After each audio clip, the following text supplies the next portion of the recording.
আসন্ন নির্বাচনকে কেন্দ্র করে তারা আমার ভাই শেরপুরে জামাত নেতাকে হত্যা করেছে।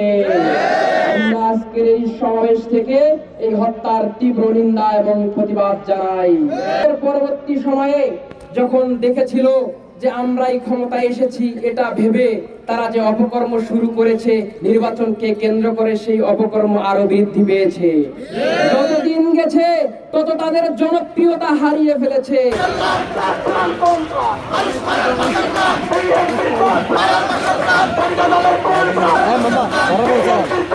সেই জনপ্রিয়তা হারিয়ে তাদের মাথা খারাপ হয়ে গেছে। তাই তো তাদের মধ্য থেকে কিছু কুলাঙ্গার কাপুরুষ আমার মা বোনদের গায়ে পর্যন্ত হাত তুলেছে। আমরা দেখেছি তারা লাগামহীন ভাবে মা বোনদের হেনস্থা করা শুরু করেছে। আমরা বিশ্বাস করি এটা তাদের দলীয় সিদ্ধান্ত না।